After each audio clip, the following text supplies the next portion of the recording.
Tension घेतात. आई-वडिलांना देखील टेन्शन असतं आणि साधारणपणे आयुष्यातला पहिला मोठा टप्पा किंवा एक पायरी ही 10वी एक्झाम असते. 10वी निकाल लिहून 1 महिना उलटून गेलाय.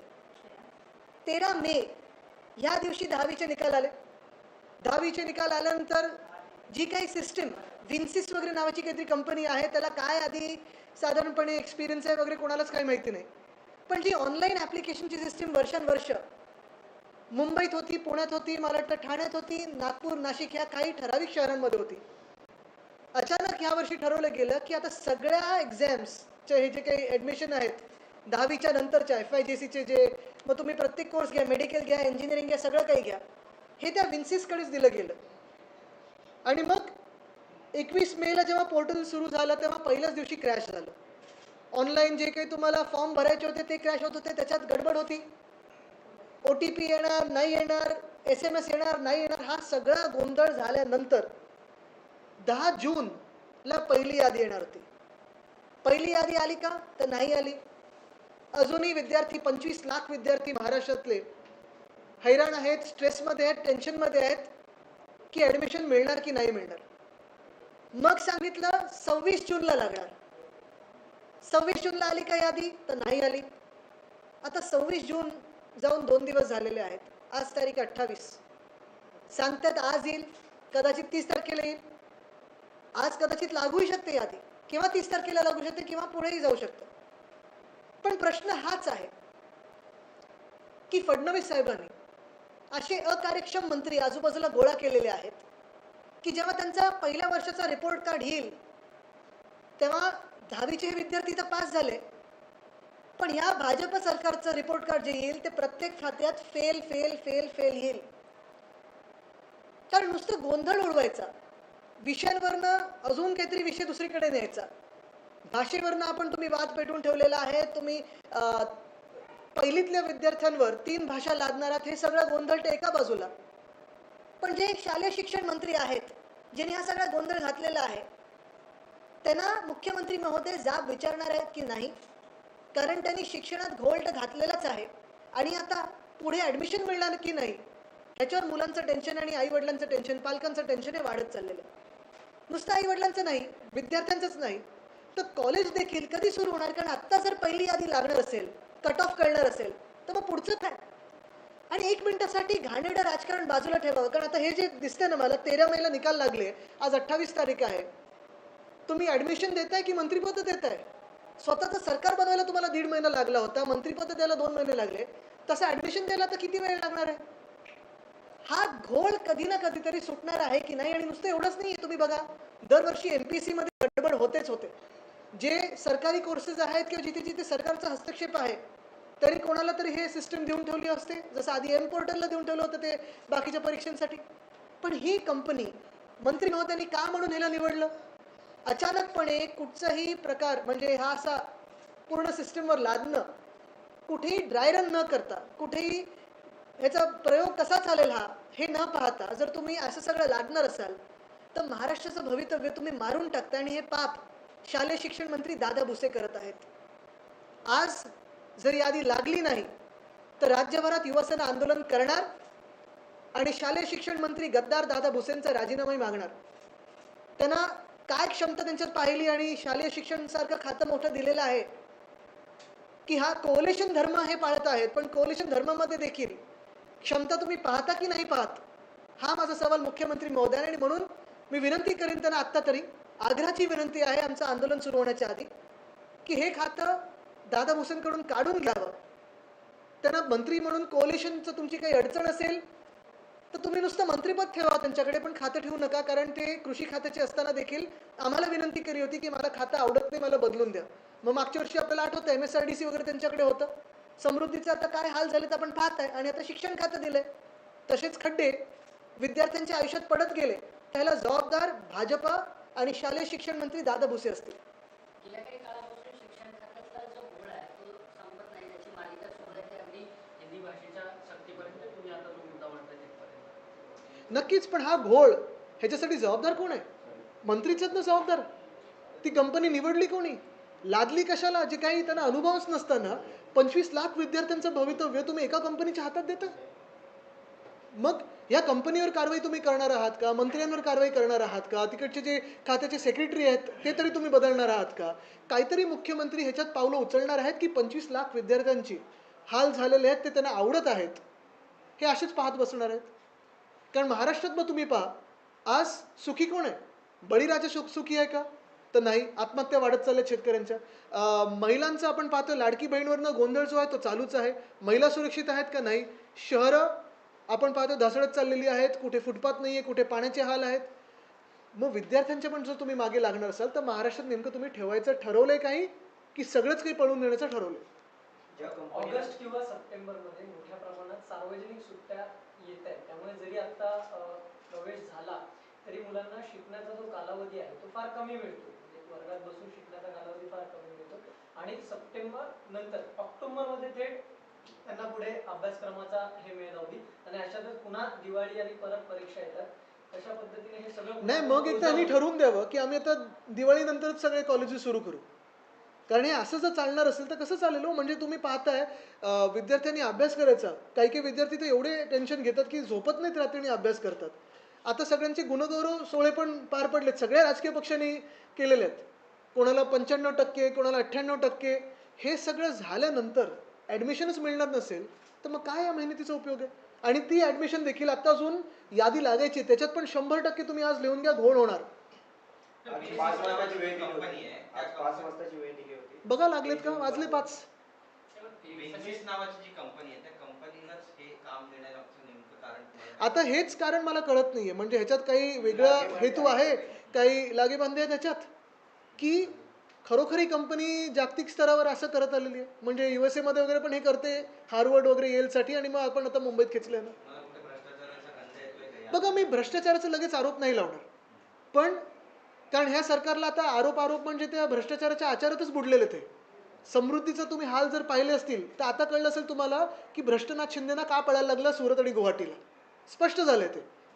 पण अकार्यक्षम मंत्री, कोलेशन धर्म म्हणून तुम्ही पाळत आहात आणि तुमचे हात बांधलेले आहेत की काय? कारण फडणवीस साहेब जे आम्हाला आठवत होते, आमच्या काळी जे मुख्यमंत्री होते तेव्हा क्षमता, एफिशियन्सी वगैरे हे सगळं पाहून कदाचित काम करायचे.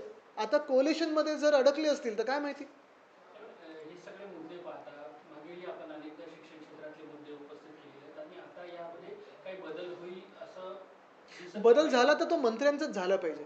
कारण असे मंत्री घेऊन करायचंय काय? म्हणजे पालकांना स्ट्रेस, विद्यार्थ्यांना स्ट्रेस, सगळ्यांना स्ट्रेस, स्वतः नुसतं फिरायचं सगळीकडे. मुख्यमंत्र्यांना काही निदर्शनास आणून देणार म्हणजे अधिवेशन पण मला तुम्ही सांगा, हे 25 लाख विद्यार्थी त्रस्त आहेत हे मुख्यमंत्र्यांना दिसत नाही? तिथे प्रेसची गरज लागते का की विरोधी पक्षाची गरज लागते का आंदोलन करण्याची? मुख्यमंत्र्यांना कळत नाही का किंवा दिसत नाही का किंवा कोणी त्यांचे सांगत नाही का की 25 लाख विद्यार्थ्यांचे हाल होत आहेत ते तुमच्या सरकारमुळे होत आहेत? आणि ते याचबरोबर जो काही हिंदी भाषा सक्तीचा मुद्दा आहे त्यावरून सत्ताधारी खास करून भाजप ज्या पद्धतीचे आपल्यावरती उद्धवजींवरती आरोप करतात की तुमच्या काळातच या सगळ्या काही गोष्टी घडल्या. बघा, पहिलं म्हणजे काल मी भाजपचा धारावीबद्दल अपप्रचार होता तो खोडून काढला. ते सांगतात की आमच्या वेळीचं टेंडर आहे. टेंडर आहे 2022च्या ऑक्टोबरचं. सरकार होतं भ्रष्टनाथ मिंदेंचं. दुसरी गोष्ट म्हणजे हे जे काही ते अहवालाबद्दल बोलत आहेत, अहवालानंतर अभ्यासगट स्वीकारला होता, हे सगळं वेगळी गोष्ट आहे. पण मला तुम्ही सांगा, आम्ही हा सक्तीचा GR काढला होता का? सक्ती आम्ही मराठी भाषेची केली होती प्रत्येक शाळेमध्ये. आज मुंबई महानगरपालिकेत IB असेल, IGC असेल, ICSE असेल, CBSE असेल, SEC सोबत जेव्हा आम्ही आणलं तेव्हा सक्ती आम्ही मराठी भाषेची केली होती. ही जी हिंदी भाषा लादण्याचं किंवा तिसरी भाषा लादण्याचं जे काम आहे, GR कोणाचं आहे? आणि जे आत्ता आमच्यावर आरोप करतात ते काय घेतात, कुठच्या नशेत आहेत की अजून झोप उडाली नाही आहे, पण गेल्या 3 वर्षामध्ये 2 मुख्यमंत्री वेगळे झालेत. सरकारमध्ये ते स्वतः बसलेत पण आरोप आमच्यावर करतात. नशीब नेहरूंवर पोचले नाहीत ते किंवा मकवलेवर पोचले नाहीत, तर 1858 मध्ये मकवलेनीच हे लिहून दिलं होतं सांगतील आणि अपप्रचार करतील. हे टेंडर असेल किंवा ह्या सगळा हा अहवाल असेल तो उद्या भाजप स्वतः जाणार आहे तुमच्या विरोधात. चांगलं आहे, पण ते स्वतःच्या सरकारच्या विरुद्ध तुम्ही आंदोलन करताय की फडणवीस साहेबांच्या विरुद्ध आंदोलन करताय? कदाचित हे नाही आहे ना की भाजपमध्ये अंतर्गत वाद आहेत, कारण ते पण आहेत ते दिसत आहेत आपल्याला. काही दुसरे कोण मंत्री आहेत का असे ज्यांना फडणवीस साहेबांची जागा पाहिजे? हेही असू शकतं. आणि म्हणून मी जे पहिलं सांगितलं मी आणि म्हणून बोललो नाहीये. तर मी जे सांगतोय ना की GR ची तारीख काय, परवा GR काढलाय त्या सक्तीचा. कुठच्या धूनमध्ये आहेत हे लोक? ते झोपेत आहेत की काय आहेत? बरं, हिंदी सक्तीचा जी आर हिंदीचा हा भाजपच्या सरकारने काढलेला आहे.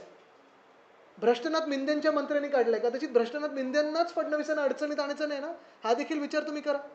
फडणवीस म्हणतायत की ठाकरे बंधूंबाबत त्यांना प्रश्न विचारण्यात आला की हिंदी सक्तीच्या विरोधात मोर्चा काढण्यात येतोय. ते म्हणतात की ते जर मराठी असेल मग मी काय पंजाबी आहे का? तर आम्ही कुठे त्यांच्याबद्दल काय बोलणार? म्हणजे त्यांच्या सरकारमध्ये त्यांच्या विरोधात कोण काम करतंय हे त्यांनी ओळखावं. उद्या युतीची नांदी आहे का आणि मराठी? आणि विषय आपण सगळे भारतीयच आहोत. हां. सगळ्या भाषा येतात.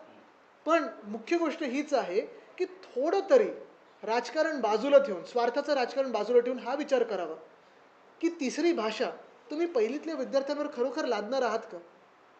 आणि मी जे काल बोललो ना, नरसिंहराव साहेब जेव्हा प्रधानमंत्री होते, बरोबर, त्याच्या आत म्हणजे नुसतं प्रधानमंत्री होते तेव्हा नाही, त्यांच्या आयुष्यात अनेक भाषा त्यांना यायच्या, जवळपास 14 की 15 भाषा त्यांना यायच्या. स्पष्ट बोलायचे ते भाषेत, अस्खलित भाषा बोलायचे. ते काही सक्तीच्या शाळेत गेले होते का 14 भाषा तुम्हाला शिकायलाच पाहिजेत? वाजपेयी साहेब केवढ्या भाषा बोलायच्या? तेच काय, आत्ता शशी थरूर बाहेर फ्रेंचमध्ये बोलले, सक्तीच्या भाषेत बोलले होते का?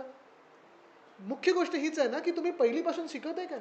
किती भाषा तुम्ही लादणार? आता दादा भुसे म्हणतात की मौखिक असेल, हिंदी भाषा जी आहे ती मौखिक. बघा, उद्याचं पण आंदोलन मौखिकच आहे.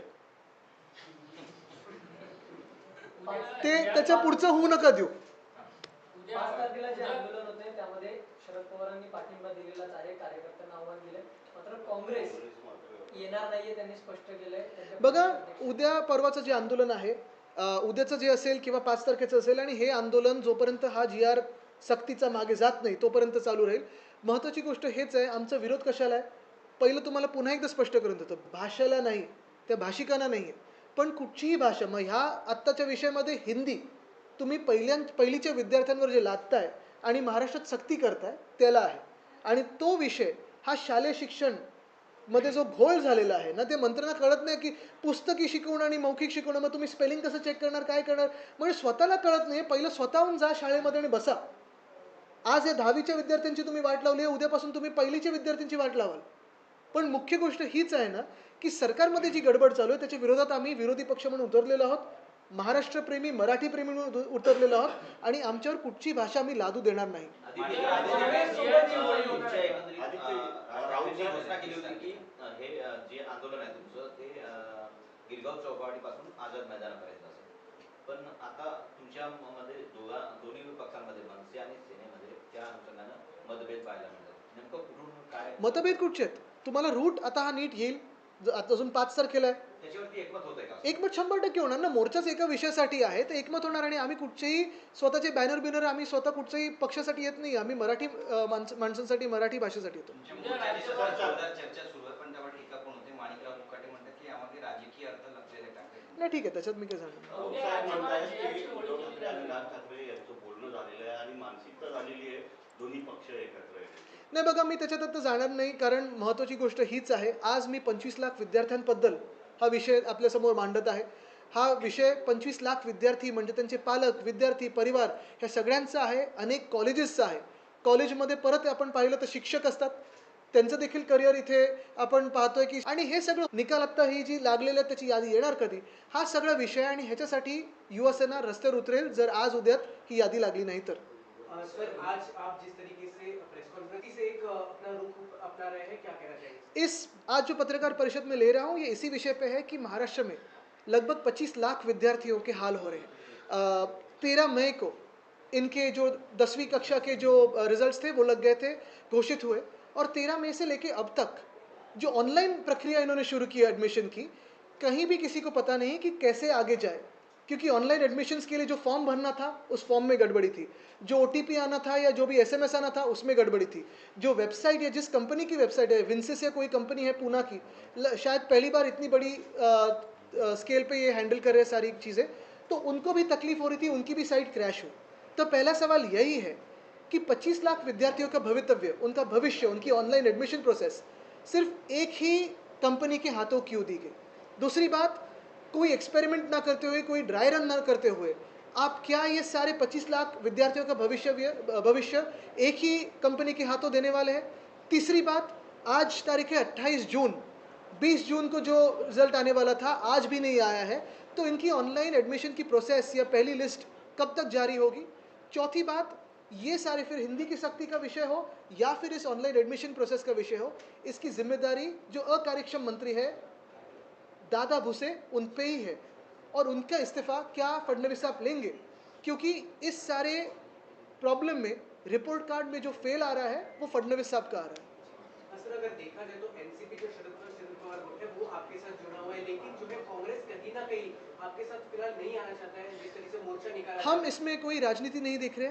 आज अगर आप देखें तो महाराष्ट्र में पहली के कक्षा के विद्यार्थियों पे तीसरी भाषा सख्ती की जा रही है और इसी के खिलाफ हम सारे लोग रास्ते पे आ रहे हैं। हम सख्ती नहीं मानेंगे। आज तक जो होते गया है वो ठीक था, पढ़ाई में से सब लोग आगे आते रहे। अगर आप देखें तो सिलिकॉन वैली से लेके किसी भी बड़े सॉफ्टवेयर कंपनी में हो या किसी भी कंपनी में हो, जो मराठी स्कूल से आए हैं, जो या महाराष्ट्र से आए हैं, काफ़ी सारे लोग बढ़ते गए या जिनका प्यार भी मराठी पे है, ऐसे भी लोग आगे गए। लेकिन आज जो सख्ती की बात हो रही है और खास करके पहली के विद्यार्थी पे हो रही है वो गलत है और उसके खिलाफ हम लड़ेंगे। जिसको साथ में आना है, जो भी मराठी प्रेमी हो, महाराष्ट्र प्रेमी हो, वो साथ में आए।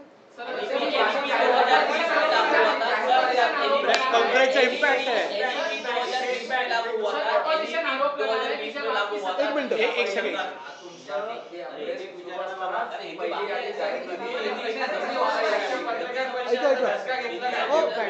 सक्ती करू नका त्यांच्यावर जरा कमी. प्रश्नांची सक्ती करू नका. म्हणजे याचा अर्थ आहे की आता मला तुम्ही पुढच्या वेळी आठवण करा, निकाल लागल्या पण पत्रकार परिषद घेऊ. पण एक सत्य आहे की आम्ही आंदोलनाचा इशारा दिला आणि आज पत्रकार परिषद त्यांची पण झाली, यादी आली. मग ते थांबले कशासाठी होते? आणि दुसरी गोष्ट म्हणजे आता पुढचा टप्पा कधी येणार, दुसरी यादी कधी येणार आणि ह्याच्यात घोळ नसावा ही इच्छा आहे. तरी देखील आम्ही जे अकार्यक्षम मंत्री आहेत, दादा भुसे जे कृषी मंत्री म्हणून फेलियर होते, जे MSRDC मंत्री म्हणून फेलियर आहेत, शिक्षण मंत्री म्हणून फेलियर आहेत, त्यांचा राजीनामा कोalition धर्म जरी पाळायचा असेल, कारण ठीक आहे आम्ही आधी पण पाहिले कोalition धर्माबद्दल भाजप आणि आम्हीच आरडाओरडा करायचो, पण आता फडणवीस साहेबांवरच ही वेळ येईल कोalition धर्माची, हे कधी आम्ही पाहिलं नव्हतं. त्यांचा राजीनामा घेणं हे गरजेचं आहे, अनिवार्य आहे, सक्तीचं आहे. दुसरी यादी 9 जुलैची तारीख दिली. आता बघू, पण एवढं अंतर कशाला? कोल्हापुरामध्ये पुन्हा नवा वाद सुरू झालेला आहे. कोल्हापुरामध्ये जिल्हा प्रमुख पदावर नवा वाद सुरू झालेला आहे.